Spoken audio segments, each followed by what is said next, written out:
Біз Нанива аркасының Рокки жаңадан келген королі атты бүкіл жапондық турнирге қатысып жатырмыз. Шығыс Жапониядағы жаңадан келген король турнирінде жеңіске жеткеннен кейін, Иппо оң жақ жұдырығының зақымданғанын біліп, сәтсіздікке ұшырап, оны жаңадан келген король бүкіл жапондық турнирінен бас тартуға мәжбүр етті. Бұл оның бокстағы болашағына күмән келтіреді. Сонымен қатар, Поға қызығушылық танытқан батыс Жапонияның жаңадан келген королі Такеши Сендо Камагаваның жаттығу залына барып, өзі әзірлеген жасырын техниканы, әсіресе По үшін соққыны көрсетеді. Сендоның бокспен айналысуының себебі, оның күшті қарсыластарына деген сүйіспеншілігі Иппомен қарым-қатынасы кезінде түсінікті болады. Осы екі жекпе-жектің арасында байланыс қалыптаса бастайды, және Сендо салмақ дәрежесіндегі айырмашылықтарға қарамастан Такамурамен спарринг жасау шеберлігін көрсетеді. Бұл кездесу Иппоның дәстүрлі емес әдістерді, соның ішінде жарақаттарын емдеуді іздеуді және Сендомен бетпе-бет кездесу үшін қарқынды жаттығуларды қолдануға деген ынтасын арттырады. Иппо мен Сендо арасындағы матчы жақындаған сайын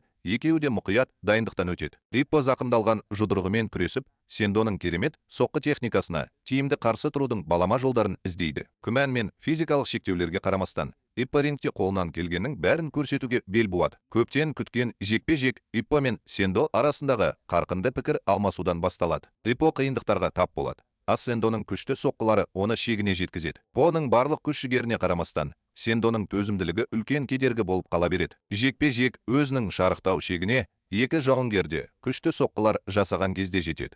Оның соңы Поның Сендо ғибадатханасына шешуші соққы беруімен аяқталады. Күтпеген бұрылыста Сендо алаңсыз көрінгенімен, жекпе-жектің соңғы сәттерінде ес-түссіз жатқаны белгілі болды.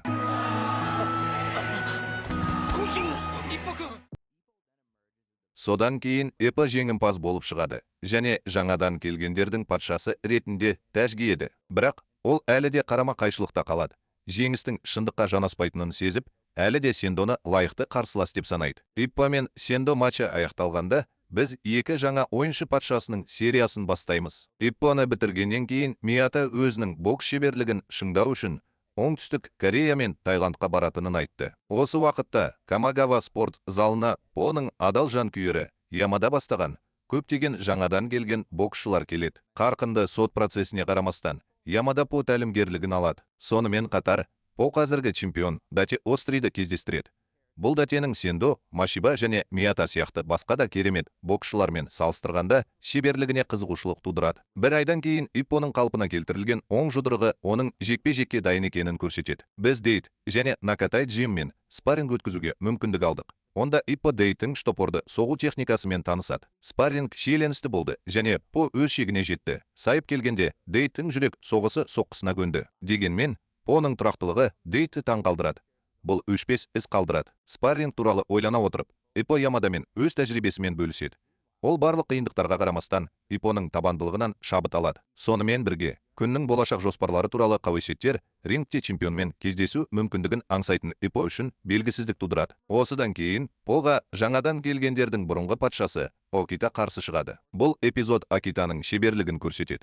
Атап айтқанда, оның Поның қорғаныс стратегиясына қарсы маңдайға соғу курсы. Соған қарамастан, По митингке шығып, Окитаны жеңіп, қиын жеңіске жетеді. Окитаның Датаға деген сүйіспеншілігі және оның күмерінің ізімен жүруге деген табандылығы оны Поға шығуға итермеледі. Дегенмен, Поның жеңісі Дата мен Сузуки Тосио арасындағы текетіресті тудырды.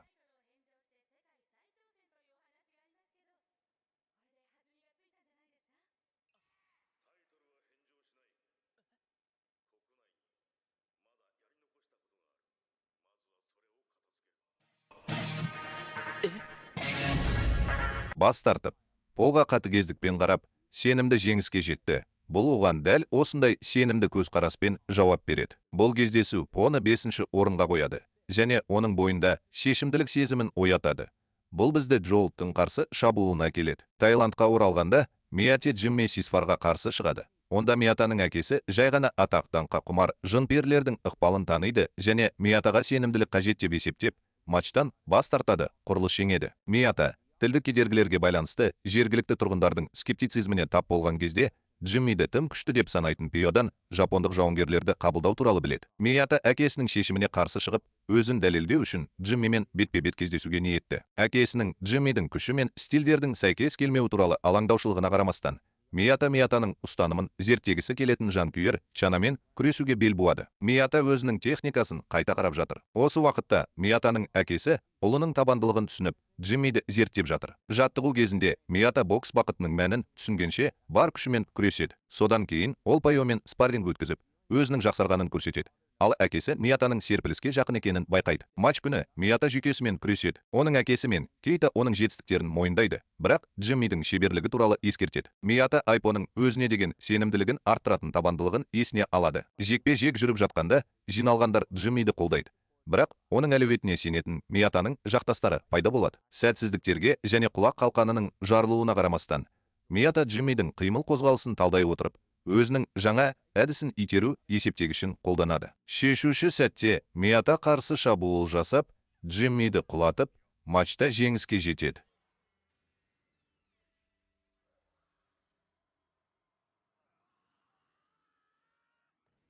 Өзінің жеңісіне қуанып, Мията қуаныш сәтін Чанамен бөліседі және сирек күлкіге бөленеді. Таиландтан кетіп бара жатып, Мията Чанамен уақыт даналығымен бөлісіп, жанын боксқа арнайды. Ол бізді Спитстер класындағы турнирге шақырады. Бокстың жаңа танымалдылығына байланысты Кумико Марита Камагаваның жаттығу залына жастар боксы туралы телехикая үшін барады. Бұл сапар кездейсоқ оның жеңіл салмақтағы джудо чемпионына қарсы шығып, олардың болашақ жекпе-жегіне жол ашатынын көрсетеді. Осы уақытта Ямада наразылық білдіріп, класындағы турнирге қатысушылардың тізімі жарияланып, спортзал мүшелері арасында дүрбелең туғызды. Алайда, анасы шамадан тыс жұмыс істегендіктен ауруханаға түскенде, турнирге поға дайындық сәтсіз аяқталады. Жауапкершілікті сезіне отырып, ол өзінің боксқа деген адалдығын балық аулайтын кемеде жұмыс істеумен ұштастыра отырып, анасын асырау үшін зейнетке шығуды ойластырады. Дүрбелең кезінде Иппо анасына көмектесу кезінде боксты хобби ретінде жалғастыруды шешеді. Алайда тайфун кезінде араласып,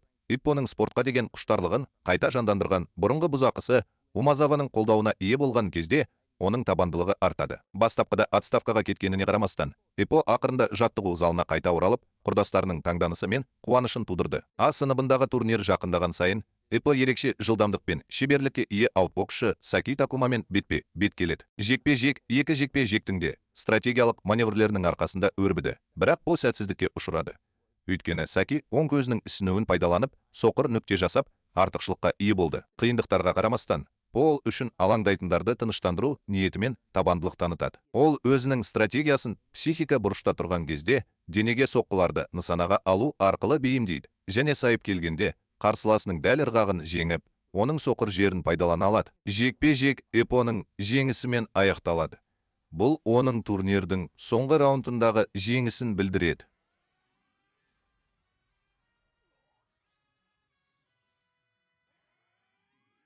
Енді Иппо қайтадан жұмыс істеп тұрғандықтан, біз Азу доғасы класындағы турнирге жақындап қалдық. Вайт, Фэнк, Вог және Сузуки арасындағы жеңіл салмақтағы турнирдің екінші матчы басталады. Онда Вог өзінің Азу техникасымен Сузукиді әсерлі түрде жеңеді. Бұл жеңіске жеткеннен кейін Вогтың төзімділігіне таң қалды. Алға қарап, Камагава бокс залының мүшелері өздерінің екі мүшесі Кимура мен Аокидің кіші және жеңіл дивизиондағы жеңістерін Giant Echo караоке барында тойлап жатқанын атап өтеміз. Онда Ямата кетіп бара жатқанын хабарлайды және олардың барлығы олар оған сәттілік, қоштасу тілейді. Кейінірек, класындағы турнирдің жартылай финалы жалғасқан кезде Аоки мен Кимура екеуі де ұтылып, өздерінің құндылығын дәлелдеуге және титулдық матчты қамтамасыз етуге бел буғанын көрсетті. Осының бәріне қарамастан, Такамураны ынталандырудың дәстүрлі емес әдістері, соның ішінде оның JVC қауіпсіздік белдігін ашу бүкіл команданы ынталандырады. Такамура мен олардың жекпе-жегі туралы сөйлескеннен кейін, Бегемот Vogue журналымен кездесуге дайындала бастайды. Камагава ғазал соққысын Vogue журналының жекпе-жек стиліне қарсы тұрудың жаңа әдісі ретінде ұсынады. Содан кейін Иппо мен Vogue арасындағы класындағы турнирдің көптен күткен финалы өтеді. Ол қиян кескі шайқасты бейнелейді. Басым фолд ойыны Иппоның төзімділігі мен жауынгерлік рухын сынайды. Дегенмен, Иппоның төзімділігі таңғажайып Vogue және оның жаттықтырушысы Рамудаға байланысты. Екі жекпе-жек өз шекарасынан асып кеткенде, жекпе-жек шиеленісе түседі. Иппоның қарақұйрық соққысын қолдануы Vogue журналын таңғалдырады. Бұл оның осалдығын көрсетеді. Жарақат алғанына және Поның шаршағанына қарамастан, ол жекпе-жекті жалғастырып, матч бойы таңғаларлық табандылық танытты. Раундтар өткен сайын Поның Вог шабуылдарына стратегиялық бейімделуі айқын бола бастады. Екі жауынгер де бір-бірінің күші мен табандылығын сынай отырып, күшті соққылармен алмасады. Ипоның батылдығы және жеңіске деген тынымсыз ұмтылысы сайып келгенде, оның булкты тағы бір газель соққысымен жеңіп, турнирде жеңіске жетуіне әкеледі. Дата Ипоны алыстан бақылап отырып, оны басты қарсылас ретінде көреді. Бұл бізді тағы үшін шайқасқа әкеледі. Vogue журналына қарсы матчтан кейін Иппо ауруханаға түседі. Онда болған кезінде ол көмемен кездеседі. Ол Рио Масибаның әпкесі болып шығады. Бұл кездесу топтық кездесуге әкеліп соқтырады. Онда Иппо көмемен жұптасады. Бұл Рионың қорқынышты қатысуымен біраз қобалжу тудырады. Сонымен қатар, Поның Дейтаға қарсы алдағы матчына дайындық күшейіп келеді. Дейт айтарлықтай тәжірибесі бар шыңдалған боксшы. Помен жекпе-жекке дайындалуда. Тарихтың дәл осы сәтінде біз деректердің бірнеше жыл бұрын Мексикада өткен әлем чемпионынан қатты жеңіліске ұшырағанын білдік. Бұл оның бокстан кетуіне әкелді. Алайда, бұрынғы даңқын қалпына келтіруге деген ұмтылыстың жетегінде кеткен деректер қайта оралып, Жапония чемпионы атанды. Сонымен қатар, чемпиондар карнавалы жақындаған сайын, Такамура чемпиондық атақтың салмағымен жауапкершілігін көрсете отырып, өз атағын сәтті қорғайды. Оның чемпионның ерекше күші туралы айтқан сөздері Иппоны ойландырады. Бұл арада Масиба өзіне және қарсыластарына жаңа мақсаттар қойып, жеңіл салмақтағы жасөспірімдер арасындағы чемпиондық атаққа үміткер. Сайып келгенде, Иппоның Датқа қарсы шешуші матчы басталады. Жекпе-жек Иппо өзінің бойы мен табандылығын көрсетіп, жекпе-жек бойы тынымсыз алға артқа жылжып келе жатқандай өрбиді. 5 раундқа қарай күннің тәжірибесі мен стратегиялық шеберлігі Иппоны жеңе бастайды. Иппоның тынымсыз күш-жігеріне қарамастан, күннің Иппо шабуылдарын болжау және бейтараптандыру қабілеті оған ауыр тиеді.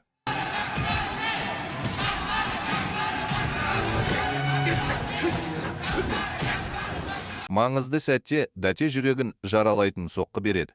Бұл Иппоның мансабындағы бірінші жеңілісіне әкеледі. Жекпе-жек екі боксшының өзара құрметі мен ризашылығымен аяқталады. Содан кейін Жапонияға оралған Мията матчты тамашалайды. Бұл бізді кері жолға апарады. Жеңіліске ұшырағаннан кейін келесі күні таңе Иппо Датенің белбеуден бас тартқанын және Сендо мен Булктың 2 айдан кейін титул үшін күресетінін біледі. Ол көңілсіздікпен күреседі, жұбаныш іздейді және көмемен бірге уақыт өткізеді.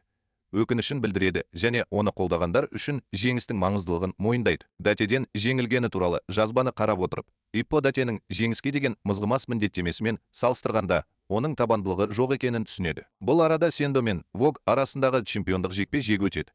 Бұл Иппоның өз жекпе-жегі кезінде жетіспейтін шешімін көрсетеді. Сендо жеңіл салмақтағы джибук чемпиондық белбеуін талап ету арқылы жеңіске жетеді. Бірақ Иппомен реванш өткізгісі келетінін білдіреді. Поны Чуватананың Пончайына қарсы екінші матчқа дайындап жатқанда, Камугава шамадан тыс жұмыс істегендіктен есінен танып қалады. Бұл екеуінде өздерінің жекпе-жек стилі мен шынайы мақсаттары туралы терең ойлануға мәжбүр етеді. Иппо Майк Тайсонның қол жетпес стилінен шабыттанған қорғаныс стратегиясын қолдана отырып, өз техникасын жетілдіруге арнайды. Иппо Аоки мен Кимурамен бірге қарымта матчтарға дайындалып жатқанда, оқиға Иппо жаттығуларының арқасында және өзінің қаттылығымен және керемет төзімділігімен танымал қарсылас Пончаймен кездесуге деген қобалжудың күшеюімен күшейе түседі. Дегенмен, Иппо шабыт пен сенімділікті Пончай стиліне қайшы келетін стратегияны әзірлеуден алады. Матч күні Аоки мен Кимура жекпе-жектерінде жеңіске жетеді. Бірақ Иппоның Пончайға қарсы жекпе-жегі ерік жігердің үлкен сынағына айналады. Демпси рөлін және күтпеген техниканы қолдана отырып, Иппо жекпе-жекте басым болып, ақырында техникалық нокаутпен жеңіске жетеді.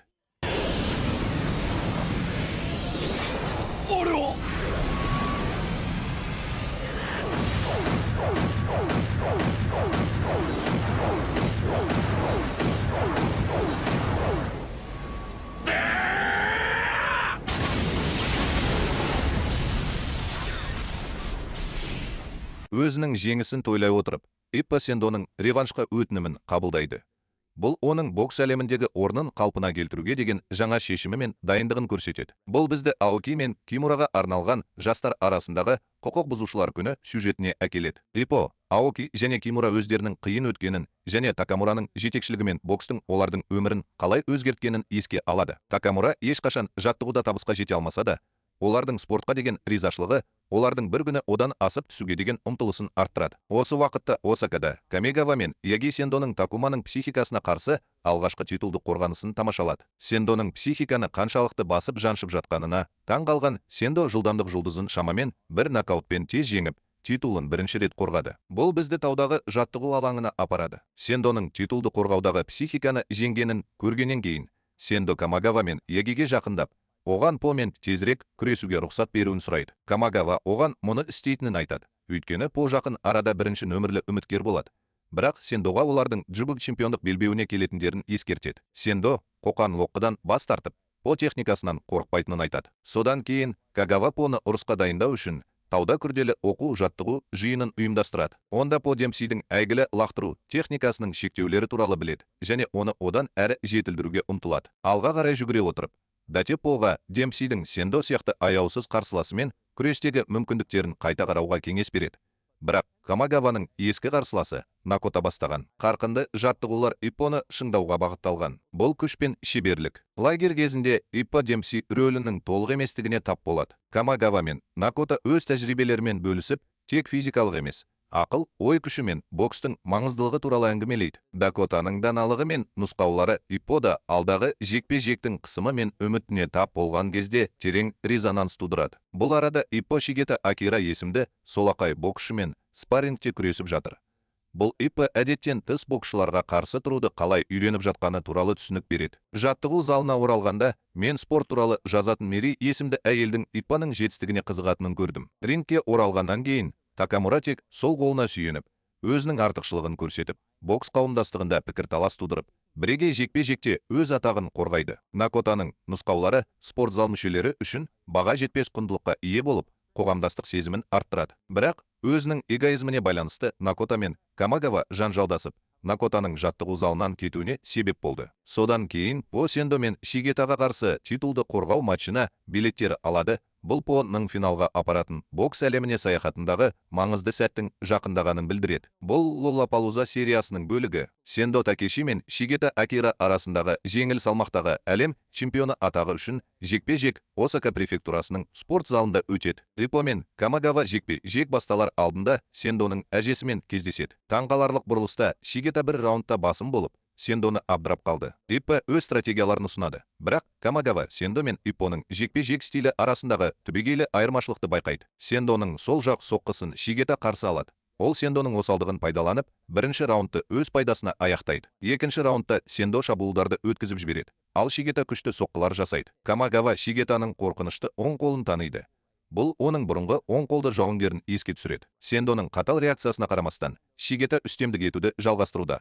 Ол Сендоның жанкүйерлеріне дәл осылай беру ниетін көрсетеді. 3 раундта Шигета Подан бас тартады. Ал Камигава қарапайым ойыншы болып қала береді. Ашуланған Сендо Шигетаның төменгі денесін нысанаға алу арқылы жақсартылған жылдамдық пен стратегияны көрсетеді. Есептелген қимылмен Сендо Шигетаны құлатып, жаттықтырушысының тәжірибесі мен бокстың физикалық шектеулерін түсінетіндігін көрсетті. Сайып келгенде Сендо аяусыз соққылармен жеңіске жетіп, Шигетаны физикалық және психикалық тұрғыдан бұзады. Матчтан кейін Сендо өзінің сәтсіз өнерін түзетуге тырысып, По мен реванш өткізетінін хабарлайды. По көрермендердің құрметіне ие бола отырып, алдағы титулдық матчта жеңіске жетуге уәде береді. Бұл арада Камигава Шигетаның бойына сіңірген қорқынышты түсінеді және Поға Сендоның қарсыластарына үрей ұялату қабілеті туралы ескертеді. По мен Сендо арасындағы көптен күткен жеңіл салмақтағы джибу титулдық жекпе-жегі қарсаңында шиеленіс күшейіп келеді. Өйткені екі жауынгерде алдағы жекпе-жекке психикалық және физикалық тұрғыдан дайындалуда. Билеттер сатылып, қосымшалар жақындаған сайын атмосфера күткеннен шиеленісе түседі. Иппо Мари мен Сендо туралы ойларын талқылап, Сендоның кеңейтілген ұстанымына және бұл оның Демпси лақтыру техникасын қолдануына қалай кедергі келтіретініне алаңдаушылық білдірді. Бұл Иппоны олардың жекпе-жегінің табиғаты туралы ойлануға мәжбүр етеді. Оны тек титулдық жекпе-жек ретінде ғана емес, сонымен қатар идеалдар мен қабілеттер туралы тереңірек қақтығыс ретінде қарастырады. Жекпе-жек күні жақындаған сайын, екі жауынгер де өзінше қобалжу мен толқуды көрсетеді. Олар салмақ өлшеу кезінде бір-бірімен соқтығысады. Онда Иппо екеуінің де жасырын күтулері мен неғжуларына қарамастан, Сендоның жайбарақат болып көрінетін мінез құлқына таңғалады. Бұл екі адамның өзара қарым-қатынасы олардың ортақ тарихы мен бәсекелестігін өзара құрметтеу мен мойындауды білдіреді. Содан кейін әр жекпе-жек өзінің күші мен стратегиясын көрсететін алмасуларға толы қарқынды раундтар сериясынан тұратын соңғы жекпе-жек басталады. По Демпси рөлінің арқасында ерте сатыда артықшылыққа ие болып, Сендоны нокаутқа түсіріп, соңғы кездесуінен бері өзінің биіктігін көрсетті. Дегенмен, Сендоның табандылығы ол Иппоны бұрышқа бұрып, өзінің керемет шеберлігін көрсете отырып, қарсы тұрғанда айқын көрінеді. Жекпе-жек жалғасуда, екі боксшы да күшті соққылармен алмасады. Олардың әрқайсысы бұрынғы жекпе-жегінен бері қаншалықты өскенін көрсетеді. Сендоның қатыгездігі мен Иппоның табандылығы, олар ауыр соққылармен алмасып, үлкен физикалық ауырсынуды бастан кешірген кезде толық көрінеді. Раундтар алға жылжыған сайын, жекпе-жек физикалық және психикалық тұрғыдан барған сайын әлсірейді. Өйткені екі жауынгер де өздерін шегіне дейін итермелейді. Иппо Сендоның қорғанысын бұзып үлгерді. Нәтижесінде Сендо құлап қалған драмалық көрініс пайда болды. Бірақ ол өзінің мызғымас рухын көрсете отырып, жерде қалудан бас тартты. 7 раундта екі боксшы да шаршап, бірақ берілуден бас тартқан кезде, Иппо мен Сендо күшті соққылармен алмасады. Олардың әрқайсысы өз жеңістерін көздейді. Сайып келгенде, Айбионың табандылығы мен тактикалық шеберлігі жеңіске жетеді. Өйткені ол Сендоның жеңілісімен аяқталатын жойқын соққылар сериясын жасайды. Ал Иппо жеңіл салмақтағы жаңа джубук чемпионы болады. Чемпион. Оның салдары, эмоциялар мен ойлардың араласуы. Сендо жеңілгеніне қарамастан, мақтанышын сақтайды және күштірек оралуға ант береді. Иппо өзінің жеңісін тойлай отырып, оның баратын жері немесе атағы ғана емес, қиын әрі ұзақ жол екенін түсініп, шынайы күштің не екенін түсінуге тырысады. Осымен Хаджиме но компаниясының по аяқталды. Лайк басуды, жазылуды және қоңырау туралы хабарландыру қоңырауын басуды ұмытпаңыз. Сондықтан басқа бейнелерді жіберіп алмаңыз. Келесі кездескенше, сәлем саған.